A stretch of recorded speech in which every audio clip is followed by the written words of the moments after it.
At my baby's baptism, my mother-in-law stood before the reception table, raised her champagne glass, and announced her gift to my child legal documents transferring control of his entire trust fund to her. While relatives applauded, a stranger quietly slipped a lawyer's business card into my hand with a whisper, "You'll need this tonight." As the baptismal candle flickered out, our family war had begun, and this time, I wouldn't bow my head. My name is Nora Whitford, though in Silver Ridge, Colorado, I'm better known as Ethan Hawthorne's wife, or, more recently, Victoria's disappointing daughter-in-law. Standing in St. Bartholomew's century-old sanctuary that Sunday morning, I should have been focused on my son's baptism. Instead, I watched my mother-in-law orchestrate what I now understand was a carefully planned heist wrapped in white ribbons and blessed by holy water. The church smelled of lilies and beeswax candles, their flames casting dancing shadows across the stained glass depicting Christ's resurrection. My 6-month-old son, wrapped in the Hawthorne family christening gown, Irish lace from 1892, as Victoria never tired of mentioning lay peaceful in Father Morrison's arms. Ethan stood beside me, his hand on my lower back, but his eyes kept darting to his mother in the front pew. Victoria Hawthorne commanded attention even in silence.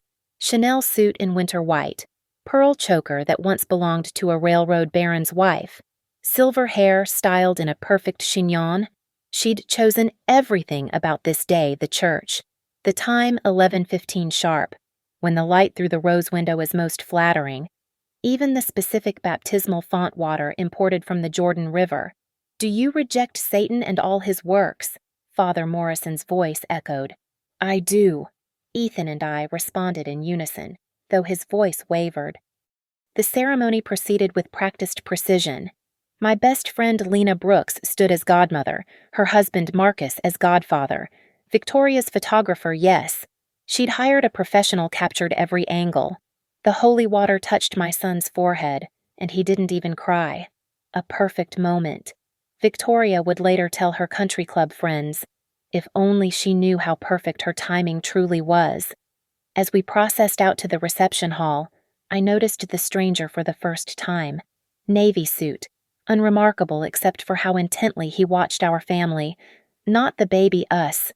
He sat 3 rows from the back, no hymnal, no prayer book, just observing. The reception hall had been transformed into what Victoria called appropriate elegance. Crystal bowls of white roses, champagne already poured, a cake that cost more than most people's rent. The same relatives who'd attended our wedding 2 years ago mingled with Victoria's business associates from Hawthorne and Wolf Capital, the investment firm her late husband had built and she now controlled with an iron fist. Such a beautiful ceremony, cooed Aunt Patricia. Ethan's father's sister and one of the few Hawthornes who'd ever shown me genuine warmth. Little James looked angelic. Before I could respond, Victoria's voice cut through the murmur of conversations. She stood at the head table, sterling silver spoon delicately tapping crystal. "Family, friends, witnesses to this blessed sacrament," she began, her voice carrying the authority of someone accustomed to boardrooms and hostile takeovers. "Today we welcomed my grandson into God's grace and the Hawthorne legacy." Polite applause. Ethan's grip on my waist tightened. "As many of you know," Victoria continued, "the Hawthorne family has always believed in securing our children's futures. My late husband established trusts for all future generations, the 529 education funds, the UTMA accounts, shares in the family enterprises." She paused, savoring the moment. "Today, I have a special gift for young James." She produced an envelope from her purse, thick, legal-sized, with a notary seal visible even from where I stood. My stomach clenched. To ensure these assets are properly managed until James comes of age, I've taken the liberty of updating the trustee arrangements. As the only member of this family with institutional investment experience, I've transferred oversight of all funds to myself. She raised her champagne. To James's protected future. The room erupted in applause. Relatives who didn't understand what had just happened clapped because Victoria Hawthorne's announcements always deserved applause. Those who did understand, I saw it in Aunt Patricia's shocked expression. In the way Ethan's cousin Daniel's champagne stopped halfway to his lips, stayed silent. That's when the stranger moved. Smooth as water. He passed behind me, and I felt something pressed into my palm. A business card, expensive stock, embossed letters. Caleb Monroe, attorney at law, Brentford and Ames, specializing in trust and estate litigation. His whisper was barely audible. You'll need this tonight. Check the baptism gift bag with her initials. Before I could turn, he was gone, slipping out the side door as Victoria basked in manufactured admiration. Nora, darling. Victoria appeared beside me, air kissing my cheek. Isn't it wonderful everything properly structured now? You and Ethan won't have to worry about a thing. The baptismal candle on the gift table flickered and died, a tendril of smoke curling toward the ceiling. I slipped the lawyer's card into my pocket, my thumb tracing the raised letters. Yes, Victoria, I said, meeting her eyes for the first time that day. Everything's perfectly clear. The war had begun, and she didn't even know it yet. Growing up in Pueblo, 2 hours south of Silver Ridge's manicured perfection, I learned early that control came through self-reliance. My mother raised me alone after Dad left when I was 7, working double shifts at the hospital until cancer took her during my senior year of college. No trust funds, no family lawyers, just student loans and determination. Maybe that's why I didn't see Victoria's web until I was already trapped in it. I met Ethan at a medical conference in Denver 3 years ago. I was managing operations at Elm Creek Women's Health, proud of my newly minted healthcare administration degree and the efficiency improvements I'd implemented. He was there representing Hawthorne and Wolf Capital, scouting investment opportunities in medical startups. Handsome, attentive, with that easy confidence that comes from never having to check a bank balance. You understand systems, he'd said over drinks, genuinely impressed by my presentation on streamlining patient intake. Most people just see problems. You see solutions. If only I'd applied that insight to his mother. Victoria orchestrated our relationship like a hostile takeover disguised as a romance. The wedding at her country club, not the mountain lodge Ethan and I had chosen. The house in Silver Ridge Estates. A gift, but the deed structured through a family trust she controlled. Even my prenatal appointments were at her preferred OB-GYN, Dr. Hartwell, whose husband sat on 3 boards with her. The prenuptial agreement should have been my first warning. Standard family protection, Victoria had insisted, sliding the 40-page document across her mahogany desk 3 weeks before the wedding. Surely you understand.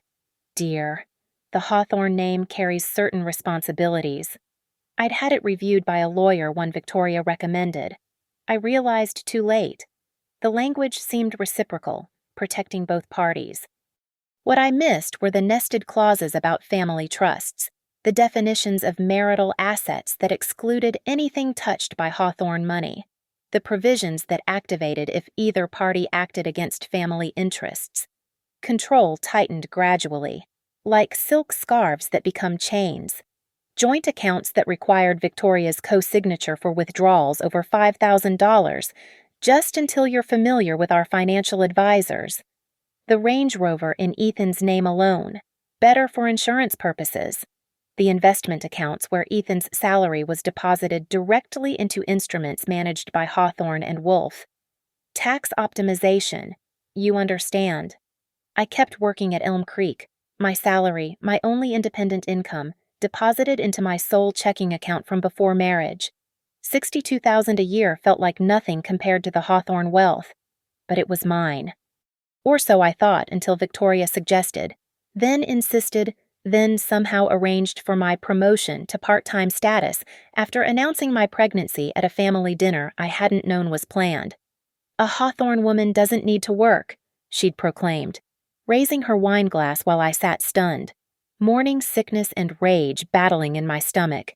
Besides, you'll want to focus on preparing for motherhood properly. The baby shower gifts started arriving the next day. Designer nursery furniture, a $10,000 stroller system, Clothes from Parisian boutiques, all accompanied by thank you notes Victoria had already written on my behalf. Each gift another bar in the golden cage. 3 months before James was born, Victoria established the education trusts.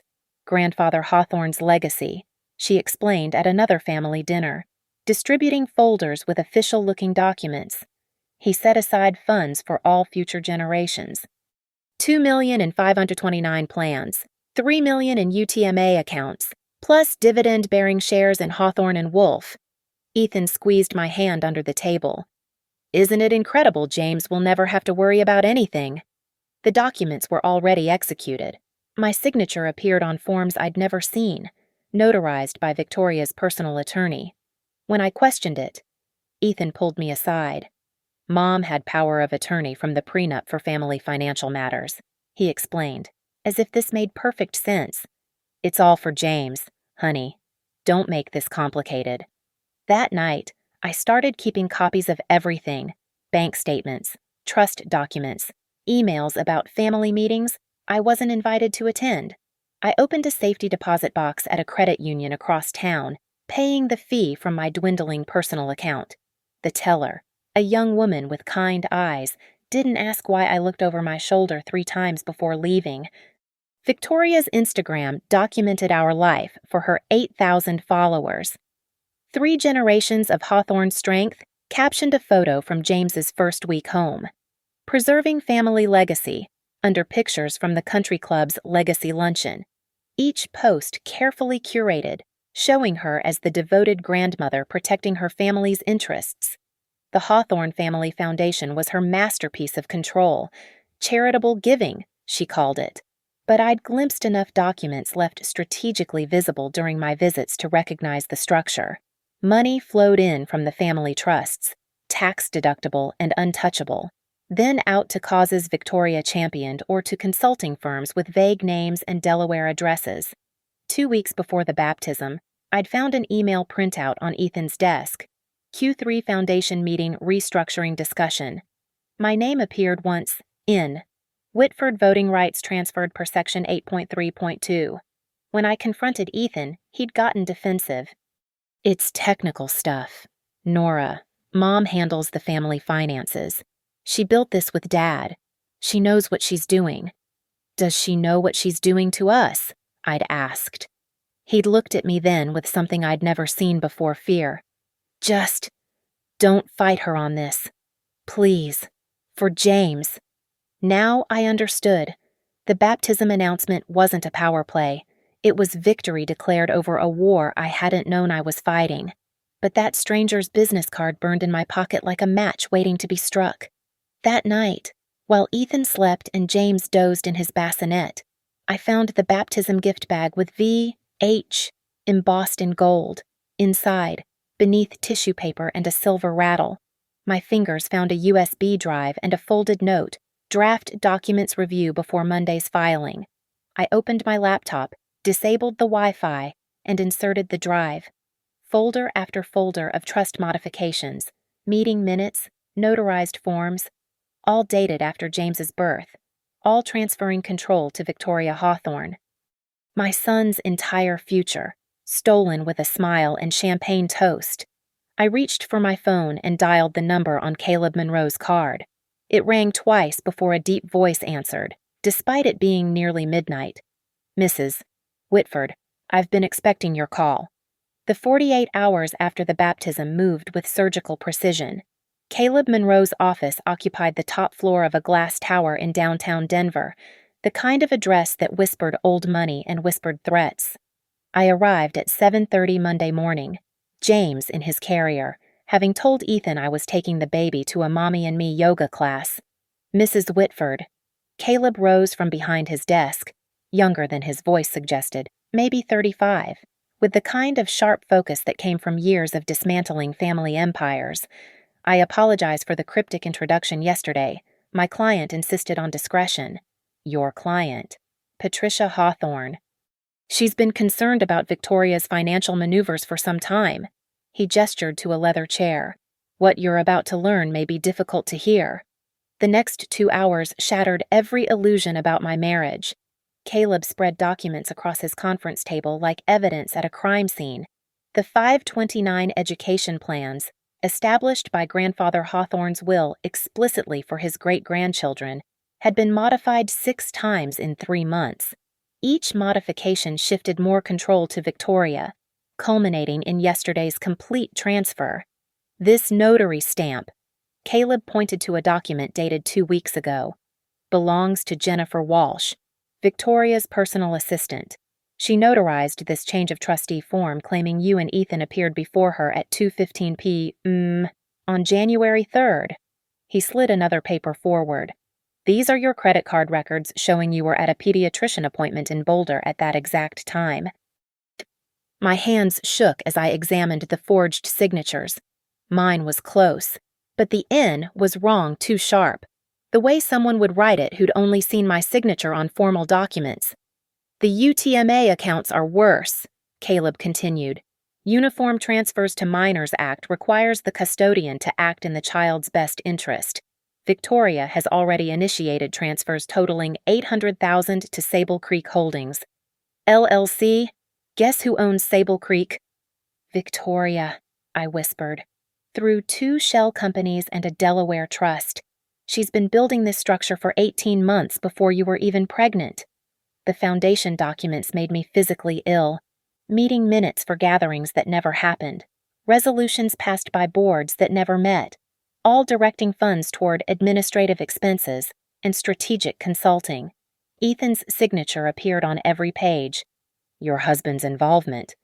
Caleb paused, choosing words carefully. The signatures are authentic.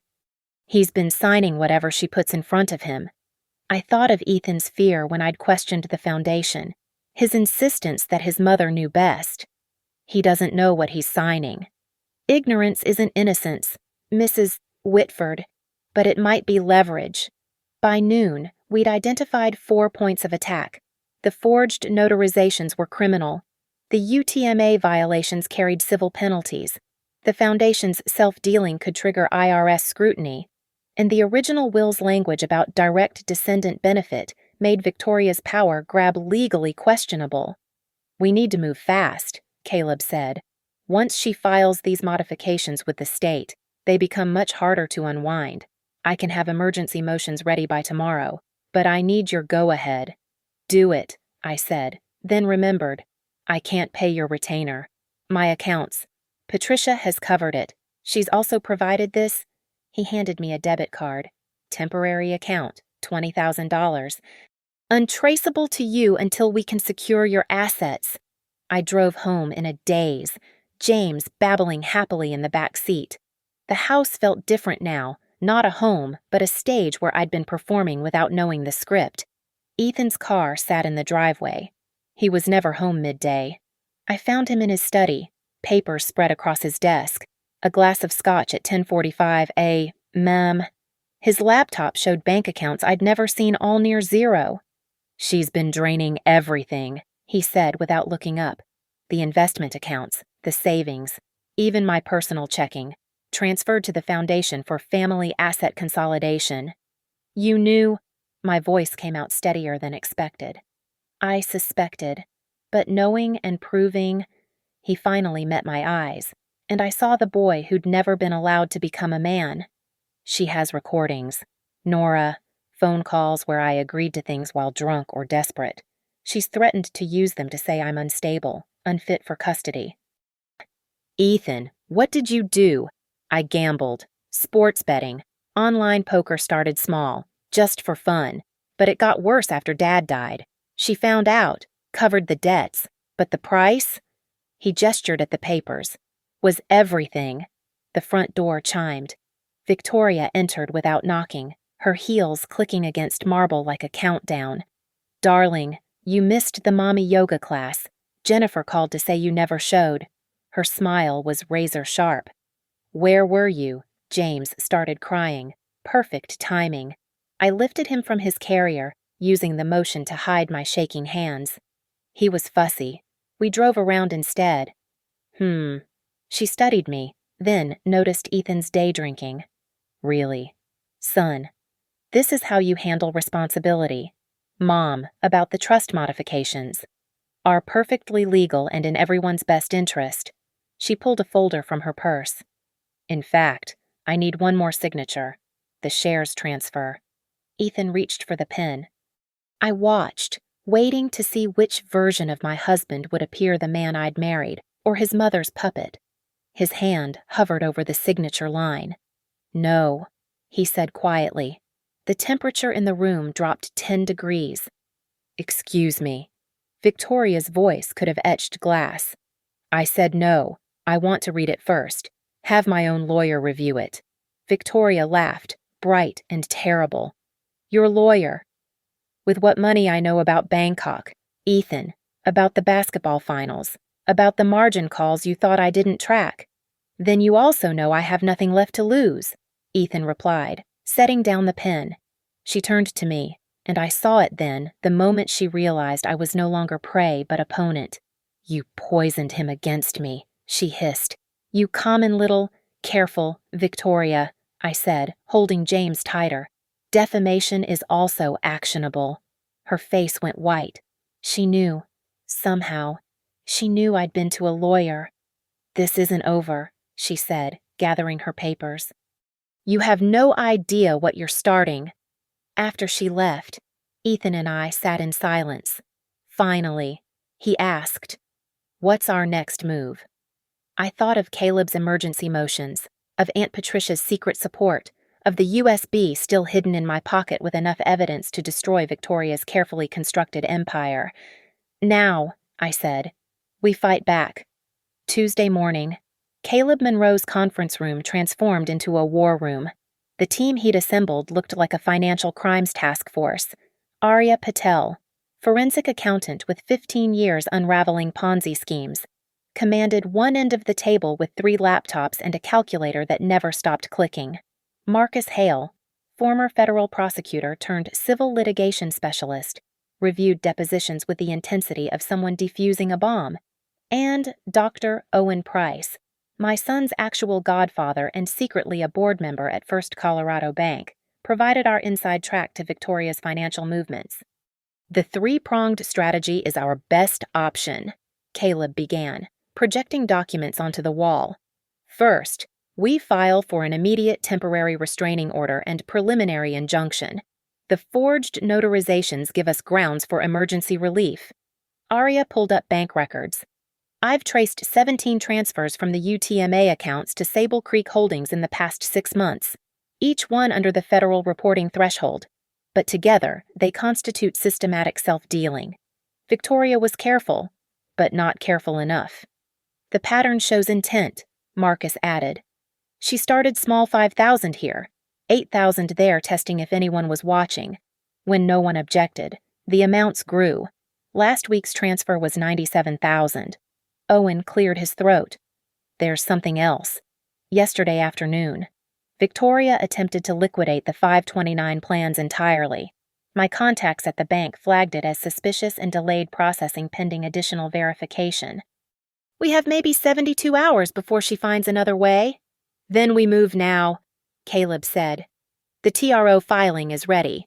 Judge Catherine Brennan is on duty this week. She has no love for financial predators wearing Chanel. But we need more than paper. We need theater. Theater, I asked.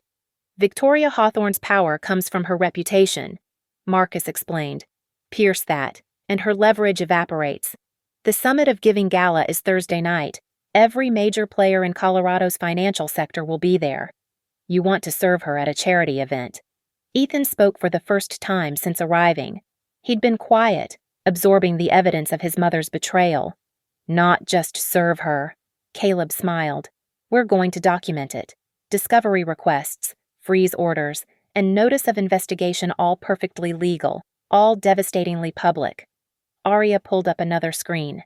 The Foundation's tax filings show interesting patterns. Donations received $12 million over 5 years. Charitable disbursements $2 million. Administrative expenses $9.8 million. The IRS offers whistleblower rewards for cases like this. It's not about money, I said. It's about James. I want his future protected from her. Which brings us to the corporate angle, Owen said. Hawthorne and Wolf Capital has a morality clause in its partnership agreement. Any partner engaged in financial crimes can be removed by majority vote. Victoria controls 41%, but if we can rally the minority shareholders, they'll never vote against her, Ethan interrupted. She has dirt on everyone. Not everyone. Owen smiled. Your Aunt Patricia controls 12%. Your father's old partner, Richard Wolf's estate, has 15% managed by his daughter Sarah, who Victoria tried to push out last year. The employee stock ownership plan represents 8%. Together with some smaller investors I've been talking to, we could have 38, maybe 40%. That's not enough, I pointed out. No, but Ethan's shares are, Caleb said quietly. 7%. Held in trust but with voting rights. If Ethan exercises them against his mother, she'll destroy me, Ethan said flatly. The gambling debts, the recordings, she'll release everything. Marcus leaned forward. Gambling debts aren't crimes. And those recordings, if they were obtained through coercion or illegal surveillance, they're inadmissible. More importantly, they implicate her in extortion. The room fell silent as Ethan processed this. I watched my husband wrestle with 29 years of conditioning. There's something else, he finally said, pulling out his phone. Yesterday, after she left our house, she sent this. The text was clear. Transfer your votes by noon Wednesday or the Bangkok incident becomes public, along with your wife's mental health history from college. My blood froze. What mental health history? Your mother's death, Ethan said softly. You saw a counselor for grief. Completely normal, but Mom had someone hack the records, rewrite them to suggest something more serious.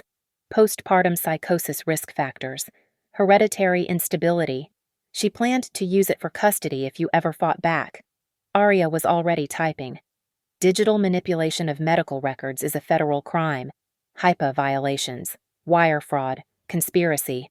This isn't just civil anymore, it's criminal. We need all of it documented, Caleb said. Every threat, every forged document, every illegal transfer. Arya, can you have the forensic analysis complete by tomorrow afternoon? Already running the programs. The metadata alone tells a story documents created minutes before being signed. PDFs modified after notarization. Timestamp inconsistencies that prove fraud. Owen stood. I'll convene an emergency meeting of the minority shareholders for Friday morning. If we can show them the evidence before Victoria knows we're moving. She already knows something's happening, I said. The way she looked at me yesterday, she knows I've lawyered up. Good, Marcus said. Let her panic. Panicked people make mistakes. Caleb turned to me. Nora, I need you to do something difficult. Go home. Act normal. Don't give any indication of what's coming. Can you do that? I've been acting normal while she robbed my son for months. I can manage 3 more days. And Ethan. Caleb studied my husband. You're either with us completely or you're out. No middle ground. Ethan looked at me, then at James sleeping in his carrier, then at the evidence of his mother's crimes covering every surface of the conference room. She killed my father, he said suddenly. Not literally, but the stress of trying to contain her schemes, the pressure of maintaining the facade his heart gave out at 58. I won't let her do the same to my son. He pulled out his phone and typed quickly. There. I just sent Owen my proxy for the shareholder vote. And Caleb, I want to be the one who hands her the papers at the gala. Caleb smiled. Now we're talking. Arya, pull everything you can on Sable Creek. Marcus, draft the criminal referrals. Owen, lock down those votes. Nora and Ethan, go home and give the performance of your lives. As we left, Caleb handed me a burner phone. Emergency only. If Victoria escalates before Thursday, we move immediately. Walking to our cars, Ethan took my hand. I'm sorry, Nora, for all of it. Apologize after we win, I said. Right now, we have a gala to prepare for. The summit of Giving Gala at the Denver Pavilion drew Colorado's elite like moths to champagne and tax deductions. Thursday evening arrived crisp and clear, the mountains silhouetted against a sunset that painted the sky in shades of money and ambition. I adjusted my navy gown, rented, though no one needed to know, and watched Victoria hold court near the silent auction tables, her silver Versace dress catching the light like armor. "She has no idea," Ethan murmured beside me, handsome in his tuxedo despite the tension carved into his jaw. "Look at her, queen of her domain." The ballroom sparkled with careful elegance. Ice sculptures of soaring eagles, donated Rothko prints awaiting bidders, a string quartet playing something tastefully baroque. Every table setting cost more than most people's monthly groceries. All for charity, of course. The Hawthorne Foundation had a premium table, front and center, where Victoria could see and be seen. At 7:45, I spotted our process server, dressed as catering staff, moving through the crowd with practiced invisibility. Marcus had been thorough hiring someone who specialized in high-profile serves, someone who knew how to navigate security and social armor. Nora Ethan. Victoria's voice cut through the murmur of conversations. She glided toward us, champagne flute in hand, her smile camera ready. "You're late. The photographer already captured the family table without you." James needed a last-minute change. I lied smoothly. In truth, we'd been parked outside for 20 minutes, waiting for Caleb's signal. "Well, you're here now." She linked her arm through Ethan's. "Proprietary. Senator Morrison wants to discuss the Foundation's new education initiative. Come." We followed her through the crowd, past bank presidents and hedge fund managers, past old money and new tech, everyone acknowledging Victoria with nods and air kisses. She was in her element, untouchable, or so she thought. At 8:15, the lights dimmed for the auction to begin. Victoria took her seat at our table, surrounded by her usual coterie board members who owed her favors, society wives who feared her, journalists who printed her press releases as news. The auctioneer began with a weekend in Aspen, Victoria immediately raising her paddle. That's when it happened. Victoria Hawthorne. The server appeared at her elbow, professional and calm. "Can't you see we're in the middle of—" She turned, irritated. "You've been served." He placed the thick envelope on the table in front of her, right next to her champagne. "Colorado District Court. Have a pleasant evening." The flash of a camera, not the event photographer, but someone Caleb had positioned strategically.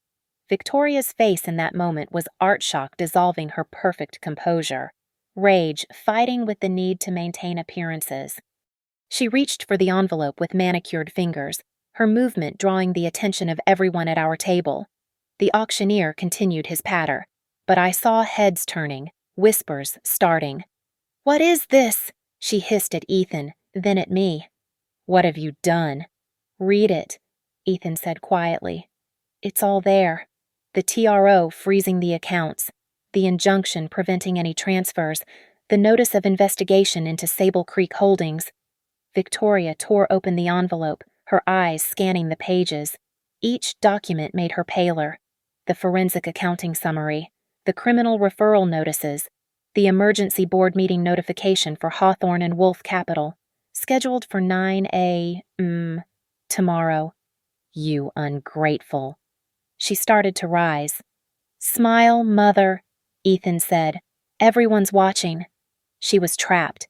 Stand and make a scene, becoming tomorrow's gossip, or sit and pretend nothing was wrong while her empire crumbled in her hands. She chose to sit, but her knuckles were white around the papers. "Mrs. Hawthorne."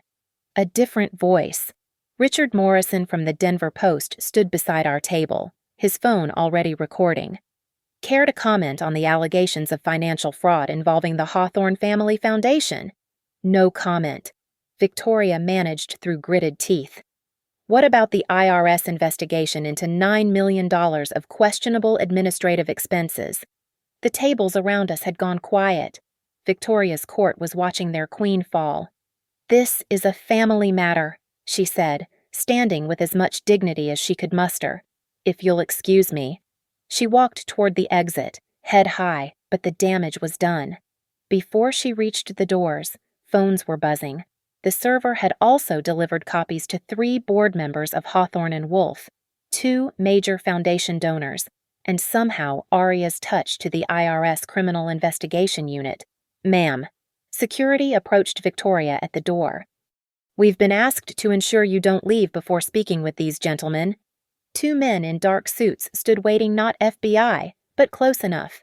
Private investigators hired by the minority shareholders, equipped with court orders to secure electronic devices pending tomorrow's emergency board meeting. Victoria looked back at us across the ballroom. In that moment, the mask finally cracked completely. I saw the real woman beneath, not the society matriarch, not the business titan, but a frightened bully whose victims had finally fought back. She surrendered her phone and left with the investigators. The gala continued, but the energy had shifted. People moved away from our table as if financial fraud was contagious. But I didn't care. Aunt Patricia appeared from the crowd, squeezing my shoulder. "Well done, dear," she whispered. "Long overdue." Within an hour, the story was trending on local Twitter. "Hawthorne matriarch served at charity gala." Why? Someone had live-streamed part of the confrontation. The comments were brutal, but satisfying. Ethan and I left early, driving home in silence. James was with Lena for the night. We'd wanted him nowhere near this circus. As we pulled into our driveway, Ethan's phone rang. "Victoria." He put it on speaker. "You've destroyed everything," she said, her voice raw. 40 years of building this family's reputation, gone. "You destroyed it yourself," Ethan replied. "We just turned on the lights. The board will never vote against me. I own them." "Check your email," I said. "Aria sent you the full forensic report. Every transaction, every forged document, every diverted dollar. Your board members got the same file." Silence. "Then, I'll fight this. I'll bury you both. You'll never see that child again." "Actually," Caleb's voice came through he'd been conferenced in, "any attempt to interfere with custody will violate the restraining order we're filing tomorrow. Also, the FBI would like a word about those medical records you had falsified." The line went dead. Ethan turned to me in our dark car. "It's really happening." "The hard part's tomorrow," I reminded him. "The board meeting, the criminal referrals, the custody arguments. But tonight," he said, "she knows she lost. For the first time in her life. Victoria Hawthorne lost." I thought of James, safe at Lena's, his future suddenly freed from Victoria's grasp. The paper in my pocket, a judge's signature freezing $2 million in education funds, felt like freedom itself. "Tomorrow we finish it," I said. "But tonight, we won the first battle." Friday morning brought Victoria's counterattack with the force of an avalanche. By 6 a.m., my phone was buzzing with notifications. An anonymous report to Child Protective Services claiming I was mentally unstable and endangering James. A call to Elm Creek Women's Health suggesting I'd been stealing medications. Our landlord, I'd forgotten the property management company was a subsidiary of Hawthorne Holdings, had issued an eviction notice effective immediately. "She's going scorched earth," Caleb said when I called him. James crying in the background. "I expected pushback, but this is desperate." "The CPS worker is here now," I whispered, watching through the window as a tired-looking woman approached our door. "What do I do?" "Let them in. Be cooperative. We knew this might happen. Aria's already pulling the metadata on the anonymous complaint. It'll trace back to Victoria's IP address." The CPS visit was humiliating but brief. The worker, Ms. Rodriguez, seemed to recognize a weaponized complaint when she saw one. James was clean, fed, happy. The house was safe. My answers were coherent. She left within an hour with barely concealed irritation at having her time wasted. But the damage accelerated. By noon, 3 board members from Hawthorne and Wolf had withdrawn their support for the emergency meeting, citing family loyalty. The Denver Post ran a piece questioning the timing of our legal action, featuring quotes from Victoria's attorney about opportunistic relatives targeting a grieving widow. Someone leaked selective excerpts from my college counseling records to a gossip blog, spinning grief counseling into something sinister. "She's trying to make you crack," Marcus said during an emergency strategy call. "Force a mistake we can't recover from." At 2 p.m., while Ethan was meeting with our attorney about the eviction notice, I decided to pack James's important items: birth certificate, medical records, anything Victoria couldn't touch. I pulled down the baptism gifts from the closet shelf, still in their pristine bags and boxes. That's when I found it. The gift bag with Victoria's initials, the one the mysterious stranger had mentioned. I'd checked it that first night, but found only the USB drive. Now, desperate and thorough, I felt along the bottom seam. There was something else, a hidden pocket, professionally sewn, containing another USB and a folded document. The document was a draft speech, handwritten in Victoria's distinctive script. "The transition of trustee duties ensures our family's wealth remains protected. As the only member of this family with institutional knowledge and fiduciary experience, I have a duty to prevent these assets from being mismanaged by those who married into our name without understanding our values. The children deserve better than parents who see trust funds as lottery tickets." At the bottom, in different ink, added later, "Remember to file the competency challenges if in resists. Dr. Hartford will provide necessary documentation." The USB was a goldmine. Email drafts dating back 18 months. Planning every step. Communications with Jennifer Walsh about practice signatures. Messages to a Dr. Hartford, a psychiatrist who'd never treated me, discussing hypothetical mental health evaluations. And most damning, a folder labeled contingencies, containing fabricated evidence against not just me, but Ethan, Patricia, even Owen. One email made my blood run cold. "If the baptism announcement doesn't achieve compliance, escalate to Phase 2. CPS report anonymous. Employer notification concerned citizen. Housing disruption site lease violations. If subject remains non-compliant, implement Phase 3 custody challenge based on documented instability. Timeline 72-96 hours maximum exposure needed." She'd planned my destruction down to the hour. I called Caleb immediately. I found everything, her entire playbook. Where? In the baptism gift. The stranger who gave me your card, he knew. He must have planted it. Scan everything. Email it through our secure server. This changes the game completely. By 4 p.m., the evidence was in the right hands. Marcus fast-tracked it to the FBI's white-collar crime unit. Aria incorporated it into her forensic report. Owen shared selective portions with wavering board members. The metadata was unassailable creation dates, modification histories, digital fingerprints, all pointing to Victoria. At 5:30, as I was nursing James in our soon-to-be former home, Ethan burst through the door. "She's at the house," he said breathlessly. "Our old house, the one in her name. There's smoke coming from the backyard." We raced over, finding Victoria in the garden, feeding documents into a metal barrel, flames consuming paper with practiced efficiency. She was still in her designer suit from this morning's failed injunction hearing, but her composure was shattered. "Mother, stop!" Ethan called out. She laughed, wild and bitter. 23 years of building this family's fortune, and you hand it to lawyers and accountants." Another stack of papers went into the flames. "Your father would be ashamed." "Dad knew," Ethan said quietly. "He left a letter. Aunt Patricia showed me. He knew what you were doing and was building a case when his heart gave out." Victoria froze, a handful of documents suspended over the barrel. "He loved you anyway," Ethan continued, "but he wanted to protect the family from you. That's why he set up the separate trusts for grandchildren. That's why he gave Patricia oversight powers you never knew about." The papers in Victoria's hand were shaking.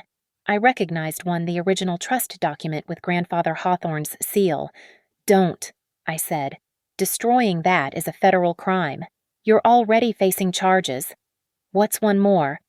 She dropped them into the fire. But Ethan was faster.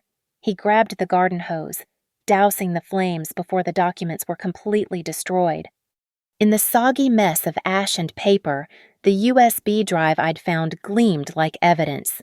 You planted this, Victoria said, staring at me with pure hatred. In my own gift bag, you set me up. No, said a familiar voice from the garden gate.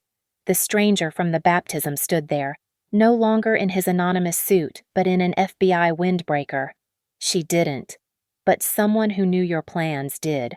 Agent Daniel Foster, Federal Bureau of Investigation, Financial Crimes Division. He'd been investigating the Hawthorne Foundation for 2 years, waiting for someone inside to break ranks. Jennifer Walsh has been cooperating for 6 months, he told Victoria as 2 other agents appeared. Every forged document, every coerced signature, every diverted dollar. She recorded your instructions, kept the originals you thought were destroyed, and yes, helped us plant that evidence where we knew it would be found at the right moment. Victoria looked at Ethan, then at me, then at James in my arms. I did it for the family, she said, her voice hollow. To keep the wealth from being diluted, dispersed, wasted. You did it for control, I said. And now you've lost everything. Agent Foster stepped forward. Victoria Hawthorne, you're under arrest for wire fraud, RICO violations, and conspiracy to commit identity theft. You have the right to remain silent. As they led her away, she turned back once. The board meeting is in 3 hours. You think you've won, they'll never vote against me. Actually, Owen said, appearing with Patricia and Sarah Wolfe. We've already held an emergency vote via secure video conference. Unanimous decision to remove you and appoint a transitional board. Ethan will serve as interim family representative. Victoria's last expression before the FBI car door closed was disbelief. The Queen had fallen, and her kingdom had already moved on. Standing in the garden, surrounded by soggy ash and the smell of burnt conspiracy, I felt something lift from my shoulders, the weight of her shadow. Finally gone. It's over, Ethan said, pulling James and me close. Not quite, I reminded him. We still have court tomorrow, but for this moment, in the ruins of Victoria's burned evidence, we were free. Saturday morning arrived gray and cold, fitting weather for the dismantling of Victoria Hawthorne's empire. The Denver County Courthouse opened at 8 a.m., but by 7:45, media vans had already assembled. The arrest of a prominent philanthropist on federal charges made for irresistible news, especially with footage of her being led away from her own garden. Judge Catherine Brennan's courtroom was packed. I sat in the front row with Ethan and our legal team, James thankfully with Lena again. Victoria entered in an orange jumpsuit, her silver hair still perfectly styled despite spending the night in federal custody. Even facing ruin, she maintained her appearance. We're here for motion hearings in the matter of Whitford versus Hawthorne regarding the emergency restraining orders and trust modifications. Judge Brennan began, her voice cutting through the murmur of spectators. Mr. Monroe, you may proceed. Caleb stood, commanding the room with quiet authority. Your Honor, we're requesting permanent injunctive relief and immediate reversal of fraudulent trust modifications. The evidence will show a systematic pattern of self-dealing, forgery, and breach of fiduciary duty. For the next 2 hours, our case unfolded like a prosecutor's dream. Aria presented her forensic analysis on the courtroom screen's flowcharts showing money moving from children's trusts through shell companies into Victoria's personal accounts. Red arrows traced $800,000 that had vanished into Sable Creek Holdings, then emerged as payments for Victoria's art collection and a villa in Tuscany. The metadata is conclusive. Aria testified. Documents supposedly signed on January 3rd were created on January 5th. Notarizations claimed to occur at 2:15 p.m. happened while Mrs. Whitford was documented 30 miles away. Marcus followed with the legal framework. The Uniform Transfers to Minors Act explicitly prohibits self-dealing. The trustee has a fiduciary duty to act solely in the beneficiary's interest. Using trust funds to purchase personal assets through shell companies isn't just unethical, it's criminal. Then came the moment that shifted everything. Caleb called Jennifer Walsh to testify via video link from FBI protection. I notarized whatever Mrs. Hawthorne told me to. Jennifer said, her voice steady despite visible exhaustion. She said it was for the family's protection, but when she asked me to backdate documents, to claim I'd witnessed signatures I'd never seen, I knew it was wrong. That's when I went to the FBI. What did Mrs. Hawthorne say when you expressed concerns? Caleb asked. She said Nora was unstable, that Ethan was weak, that someone had to protect the family fortune from gold diggers and gamblers. She said if I didn't help, she'd ensure I never worked in Denver again. Victoria's attorney, a sharp-dressed man named Richardson, tried to object, but Judge Brennan overruled him. The truth was flooding out too fast to dam. The video from the baptism played next. Victoria's own words echoed through the courtroom. I've taken the liberty of updating the trustee arrangements. The smug certainty in her voice, the assumption that no one would dare challenge her, condemned her more than any testimony. Your Honor, Caleb said, we have one final piece of evidence, found in Mrs. Hawthorne's own handwriting. The draft speech appeared on screen, every damning word magnified. Those who married into our name without understanding our values. Parents who see trust funds as lottery tickets. I heard Ethan's sharp intake of breath beside me, even knowing the truth. Seeing his mother's contempt spelled out so clearly still hurt. Judge Brennan had seen enough. The evidence is overwhelming. The temporary restraining orders are made permanent. All trust modifications executed after January 1st are hereby nullified. The original trust documents are reinstated with First Colorado Bank as neutral trustee. But she wasn't finished. Furthermore, given evidence of criminal conduct, I'm referring this entire matter to the district attorney for prosecution.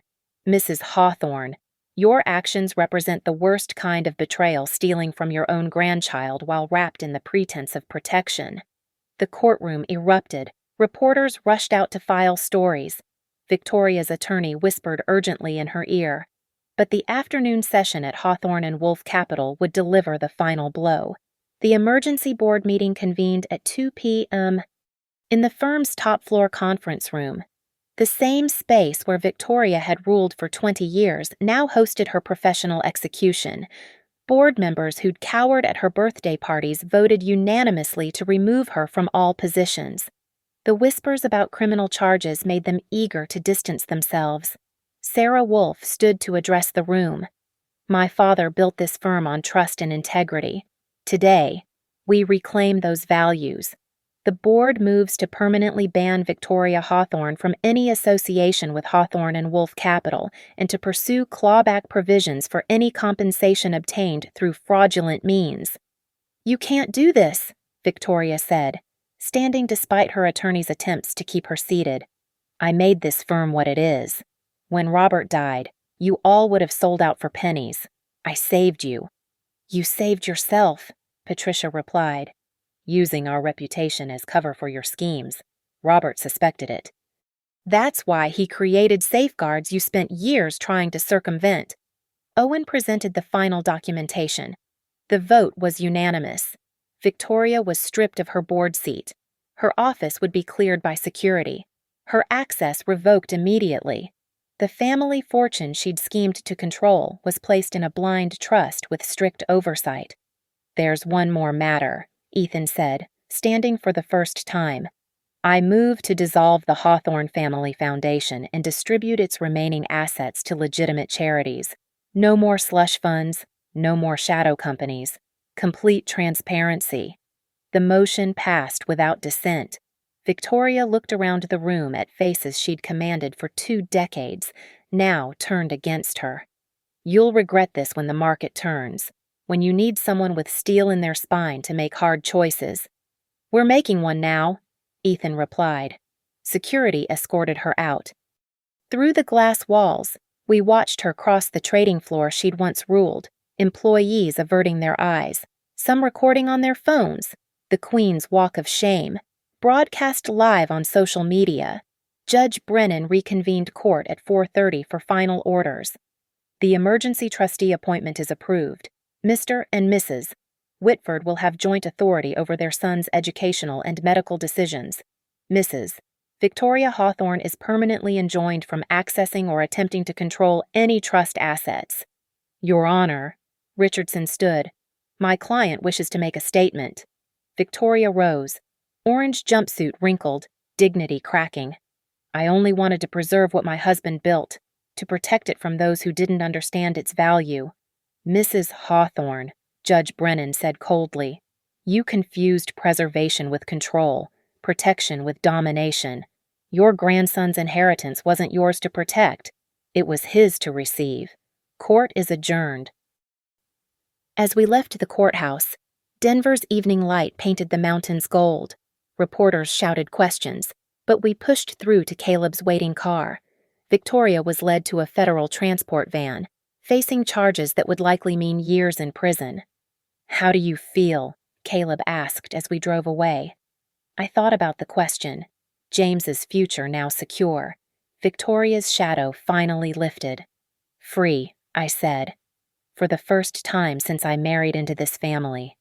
I feel free. Ethan squeezed my hand. We both are. Tomorrow would bring paperwork, custody arrangements, rebuilding. But tonight, Victoria Hawthorne's reign was over, ended not by another schemer but by truth, evidence, and the law she'd thought she was above. The courthouse steps were still damp from the morning rain when I signed the final documents. Monday, 10 a.m., 3 days after Victoria's empire crumbled. First Colorado Bank's trust officer, a careful woman named Diana, walked me through each page with the patience of someone who'd seen too many families torn apart by money. The trustee appointment is irrevocable, she explained. No family member can unilaterally change it. Your son's education funds will be dispersed only for qualified expenses, with dual authorization required for amounts over $10,000. I signed my name with steady hands. Nora Whitford, not Nora Hawthorne. I'd never taken Ethan's name legally, a small rebellion that now felt like prophecy. Ethan signed next, his signature careful and deliberate. No more blank checks for my mother to fill in later. The medical trust requires similar oversight, Diana continued. And the UTMA accounts are frozen until James reaches legal age, with growth guaranteed through conservative investments. No one can touch the principal. Each signature felt like laying stones on Victoria's grave. Not her literal grave, she was very much alive in federal custody, awaiting trial, but the grave of her control, her manipulation, her weaponized love. Patricia had arranged for James's college funds to be supplemented by a separate trust from her personal assets. What Victoria stole can't be fully recovered, she'd said, but I'll be damned if my great-nephew suffers for it. After the signing, Ethan and I stood outside the bank, Denver's downtown bustling around us.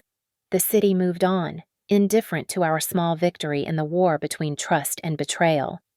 I filed for divorce, he said quietly. I wasn't surprised. We'd been broken long before Victoria's schemes came to light. When, this morning, no contest, I'm not fighting for assets or custody, just freedom. The house, yours. It was always supposed to be ours, but let's be honest, I was never really there.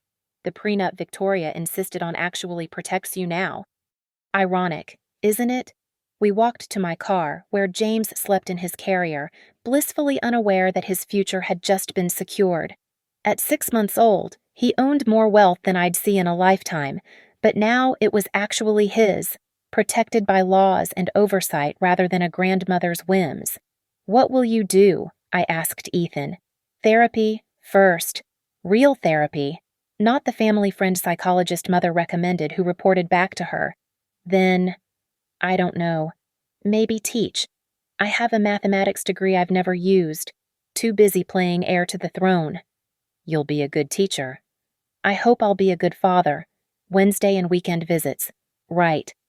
And holidays. James needs you. Ethan. Just you. Not the Hawthorne heir. Not Victoria's son. Just his dad. He kissed James's forehead, then surprised me by hugging me tight. I'm sorry, Nora, for all of it, for being too weak to protect you from her. We protected James. That's what matters. A text from Caleb interrupted our goodbye. Victoria took plea deal. 5 years federal, 3 years probation. Permanent ban from fiduciary positions. She'll be out in 3 with good behavior. 3 years, James would be walking, talking, maybe starting preschool. Would we tell him about his grandmother? The woman who loved him so much she tried to steal his future. That's a problem for another day, Ethan said, reading my expression. Today, we're free. I drove home now with James babbling in the back seat. The eviction notice had been withdrawn after Victoria's arrest, the property management company eager to avoid association with the scandal. I'd already started packing, though too many memories haunted these rooms. Lena was waiting on the porch with champagne and moving boxes. Figured you'd want to celebrate and escape simultaneously. You know me too well. The apartment above the clinic is still available, she said. 2 bedrooms, walking distance to work, and absolutely no connection to anyone named Hawthorne. That evening, as I packed James's nursery, I found the baptism gown carefully preserved in tissue paper. The 1892 Irish lace was beautiful, but it carried the weight of expectations, of traditions that became chains. I folded it into a box marked Donate. My phone rang, an unknown Denver number. Mrs. Whitford, this is Agent Foster. I wanted to thank you for your cooperation and let you know Jennifer Walsh has been placed in witness protection. She asked me to tell you she's sorry for her part in this. She came forward. That took courage. Indeed. One more thing, we tracked down the source of that baptism gift bag evidence. It seems Grandfather Hawthorne's attorney, who died last year, left instructions with his firm. If Victoria ever moved against the grandchildren's trusts, they were to ensure evidence reached the right hands. He knew. He suspected. And he protected James from beyond the grave. Have a good evening. Mrs. Whitford. I sat in the rocking chair where I'd nursed James through countless nights, Victoria's voice echoing from every corner. Proper bottles. Appropriate schedules. Hawthorne standards. Tomorrow, these walls would echo with nothing but our freedom. My phone buzzed with a news alert. Hawthorne matriarch begins federal sentence. The article included a photo of Victoria in handcuffs, her perfect posture finally bent. The comments section was brutal, but I didn't read them. Her humiliation brought me no joy, only relief. James stirred in his crib, and I lifted him into my arms. Your trust funds are safe, I whispered.